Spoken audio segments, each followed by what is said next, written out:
আসসালামু আলাইকুম। আজ বুধবার 28 আগস্ট 2024। দর্পণ টিভি ইউকে লন্ডন স্টুডিও থেকে সবাইকে স্বাগত। এস আলম গ্রুপের সম্পদ বিক্রি করে আমানতকারীদের টাকা পরিশোধ করা হবে বলে জানালেন বাংলাদেশ ব্যাংকের গভর্নর। সমালোচিত ব্যবসায়িক গোষ্ঠী এস আলম গ্রুপের সম্পদ বিক্রি করে আমানতকারীদের অর্থ ফেরত দেওয়া হবে। এজন্য এস আলমের সম্পদ কাউকে না কেনার আহ্বান জানিয়েছেন বাংলাদেশ ব্যাংকের গভর্নর আহসান এইচ মনসুর।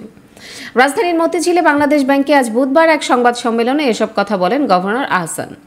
ব্যাংকে বন্ধক নেই এমন সম্পত্তি বিক্রি করার চেষ্টা করছে এস আলম গ্রুপ। এ বিষয়ে বাংলাদেশ ব্যাংকের পদক্ষেপ সম্পর্কে সাংবাদিকেরা জানতে চাইলে গভর্নর বলেন, এটা আইনগত প্রক্রিয়ার মাধ্যমে করতে হবে। আমরা সরকারকে পদক্ষেপ নিতে বলবো। আর এই গ্রুপের সম্পদ যেন কেউ না কেনে। এ সম্পদ বিক্রি করে আমানতকারীদের অর্থ ফেরত দেওয়া হবে। আহসান এইচ মনসুর আরও বলেন, এস আলম ইতিহাসের প্রথম ব্যক্তি যিনি সুপরিকল্পিতভাবে ব্যাংক লুট করেছেন। এমন সুপরিকল্পিতভাবে পৃথিবীতে কেউ ব্যাংক ডাকাতি করেছে কিনা তা আমার জানা নেই।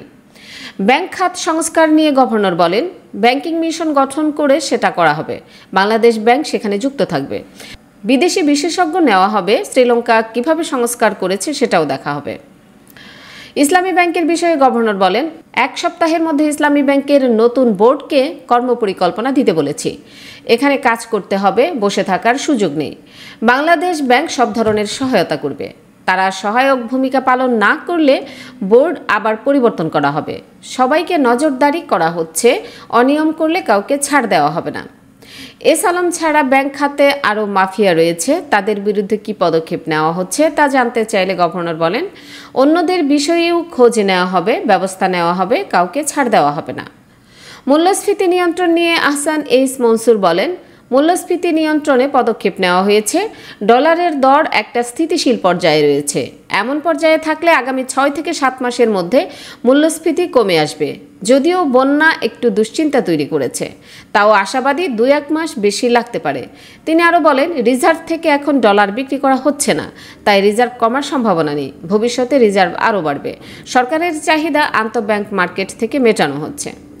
সাবেক 2 গভর্নরের বিষয়ে জানতে চাইলে আহসান এইচ মনসুর বলেন, এখানে সুশাসনের অভাব ছিল। সামনে যে হবে না তেমন নয়, তবে আমার হাত দিয়ে হবে না। কেন্দ্রীয় ব্যাংকেরও সংস্কার করতে হবে, কারণ তারাও দায় এড়াতে পারে না।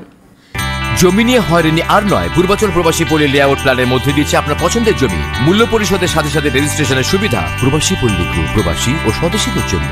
আমানতকারীদের উদ্দেশ্যে আহসান এইচ মনসুর বলেন, গ্রাহকদের বলবো ধৈর্য ধরেন। একেবারে সবাই টাকা তুলতে যাবেন না, তাহলে কেউ টাকা দিতে পারবে না। অনেকে অতিরিক্ত সুদের লোভে এসব ব্যাংকে টাকা রেখেছেন। এখন অধৈর্য হলে হবে না। আমানতের টাকা লোকসান হোক, এটা আমরা চাই না।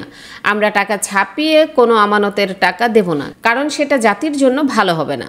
তখন মূল্যস্ফীতি 100% হয়ে যাবে। যেটুকু টাকা না তুললে নয়, সেটা তোলেন।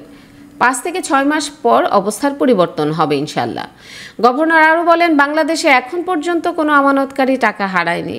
ব্যাংকে আগে সুশাসন ফেরাতে হবে, যাতে আমানতকারীদের আস্থা ফিরে আসে। এজন্য উদ্যোগ নেওয়া হয়েছে।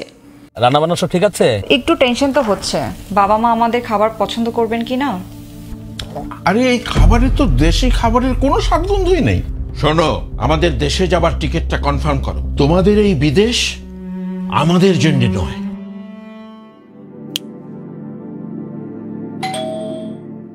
বৌমা, হ্যাঁ করো। দেশি স্বাদ পাচ্ছ? আমি পাচ্ছি। বাজার সদাই, স্বাদের সাথে আস্থার বন্ধন। সুপ্রিয় দর্শক, এই ছিল আমাদের আজকের আয়োজন। এতক্ষণ আমাদের সঙ্গে থাকার জন্য ধন্যবাদ।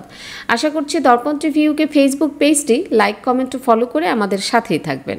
আল্লাহ হাফেজ। 24 ঘন্টা সপ্তাহে 7 দিন আকর্ষণীয় এক্সচেঞ্জ রেটে সমগ্র যুক্তরাজ্য থেকে বাংলাদেশে টাকা পাঠান। আইএফআইসি মানি ট্রান্সফার ইউকে লিমিটেডের মাধ্যমে।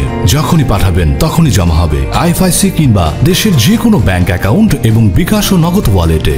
মানি ট্রান্সফার করতে সার্বক্ষণিক আছে আমাদের মোবাইল অ্যাপ এবং আপনার নিকটস্থ অনুমোদিত এজেন্ট। বিস্তারিত জানতে কল করুন 020-7247-9670 নম্বরে।